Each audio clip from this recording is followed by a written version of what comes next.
There we go. Now I feel better. Hey, welcome back to Basics to Wellness. This is Paul Stumpo, and I want to do a series of really short videos on what I consider different issues that are critical to well-being and maintaining one's health. And tonight we're going to be talking about a particular concept that is having to deal with what's called Hemi sync. There's two hemispheres of our brains, at least for me, and most of the rest of humanity. And those two hemispheres communicate back and forth in a rhythmic pattern. One side is dominant, one side is recessive. Now there's a particular condition in which the recessive tries to become dominant and the dominant tries to become recessive in a particular stress state of the body. And this is called being switched if those two hemispheres are going like this.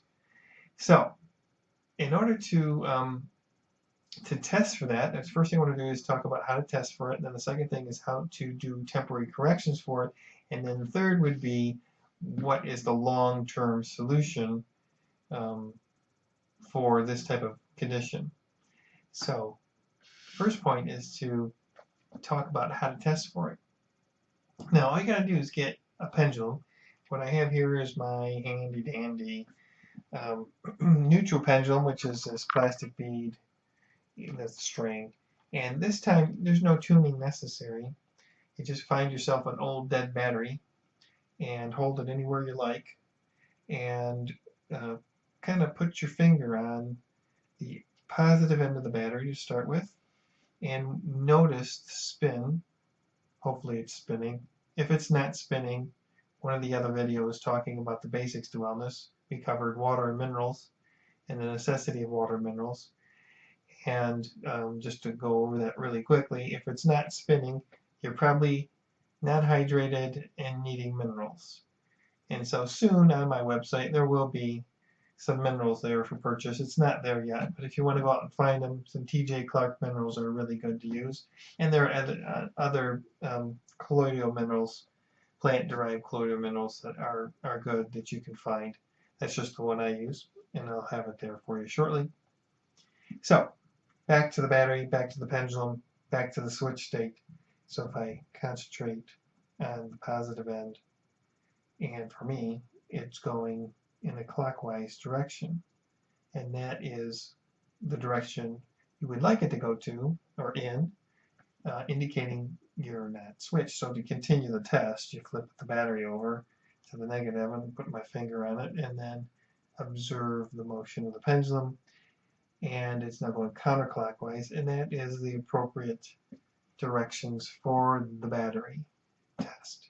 So again, if you want to check your switch state, and we're going to go into more detail on why this is critical, positive end clockwise, negative end counterclockwise.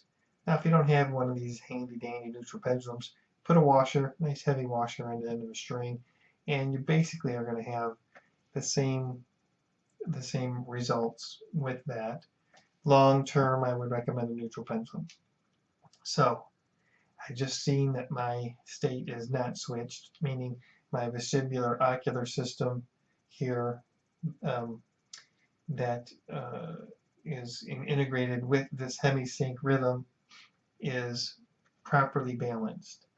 So vestibular ocular, it's the eye-ear system that is integrated, and part of the test that we're doing is to check to see how well this seeing, hearing, pulsing system is working.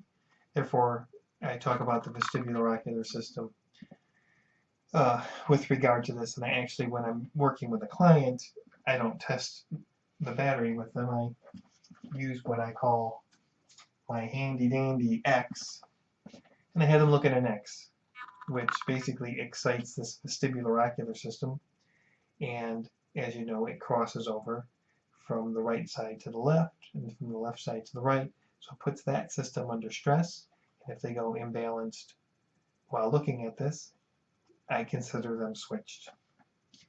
So that's the discussion about the switch state. If somebody is switched, it's typically a very stressful state.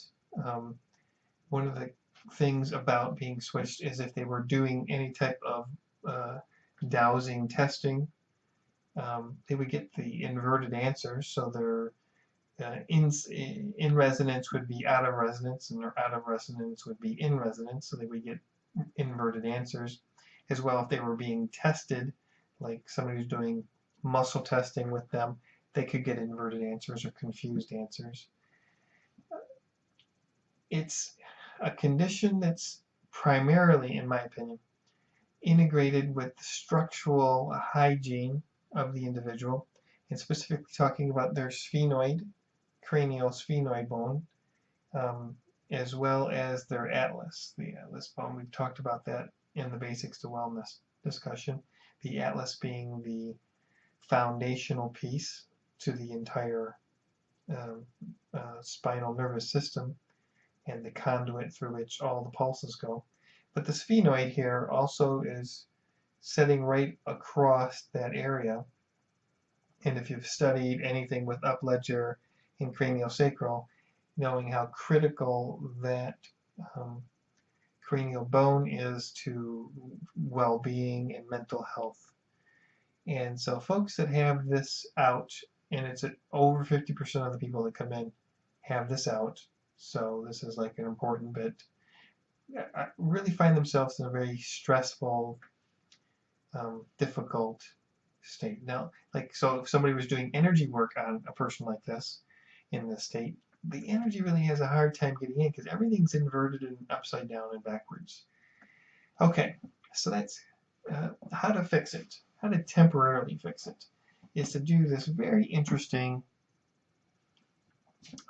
exercise, kind of a brain gym type exercise, taking your dominant hand, placing 2 fingers apart and above and below the lips, and the other hand will be down below your belt line, and you massage back and forth, knees slightly bent, and you do that for 30 seconds.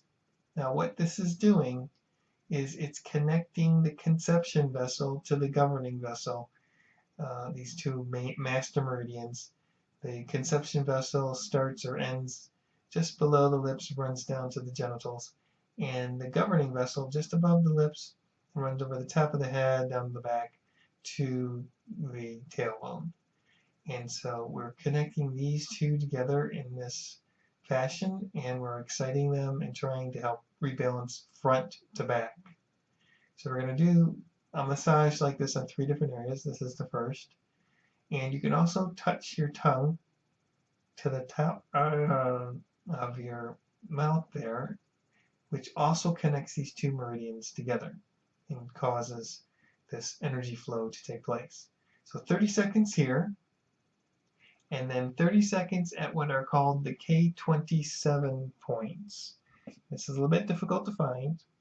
There's collarbone, top of the collarbone, there's that rounded ridge, right? And then on either side, so if you find the V in your neck and you follow the collarbone over, you kind of stretch out your hands, you'll find divots or impressions, indentations into the collarbone, and those are the K27 points, and you massage those for 30 seconds. Sometimes they can be tender. These are kidney points on the kidney meridian, and you don't have to dig into them, but lightly massage them, and you're now balancing right to left. You got a right kidney, you got a left kidney, you're balancing right and left side. And you do that for 30 seconds. Okay, just go over that again. Notch in the middle of the neck, there, and then you follow it over, you'll find the divot there in the collarbone on either side, and then massage in those divot areas, 30 seconds. And then, this is the reason why people have to stand up to this, and I'm not going to show you, but I literally put my finger on the tailbone there, right at the crack, and massage that for 30 seconds as well. So all said and done, 1, this is a relaxation technique. If you're feeling stressed, you can do this. And 2, when you're done, you go back to your battery and your pendulum, because you tested before and the positive was spinning counterclockwise and the negative was spinning clockwise. So you go back to your battery and you put your finger around the battery and you go, oh, now the positive is spinning clockwise and the negative is spinning counterclockwise. Of course, mine was doing that originally, but that's for me. Now, the long-term issue is that the sphenoid and atlas more than likely are out. And then this gets into the entire discussion about a new philosophy in chiropractic called structural hygiene.